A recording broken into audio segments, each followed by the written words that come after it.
అసలు ఈ B2 bomber jets వెనకాల ఒక ఇన్స్పిరేషన్ ఉంది. అమెరికా ఈ B2 బాంబర్ జెట్స్ తయారు చేయడానికి ఒక పక్షిని ఇన్స్పిరేషన్గా తీసుకుంది. అదే పెరిగ్రీ ఫాల్కన్. ఈ పక్షి చాలా క్లాండెస్టైన్గా ఫ్లై అవుతుంది, సీక్రెట్గా తను దాచుకుంటుంది అనమాట. ఇది మ్యాట్ బ్లాక్ కలర్లో ఉంటుంది ఈ పక్షి. సేమ్ అదే కలర్లో ఈ జెట్స్ కూడా తయారు చేశారు. అంతేకాదు ఈ పెరిగ్రీ ఫాల్కన్ పక్షికి సైలెంట్ ఫ్లయింగ్ కెపాసిటీ ఉంది.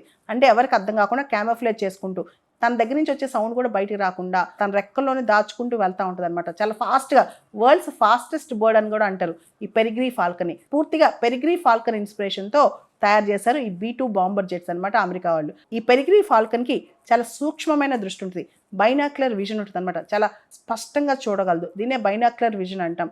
నేచర్ని ఇన్స్పిరేషన్గా తీసుకుని నేచర్లో ఉన్న ఒక వస్తువుని ఇమిటేట్ చేసి అలాంటి ఒక వస్తువుని తయారు చేయడమే బయోమిమిక్రీ అని కూడా అంటారు.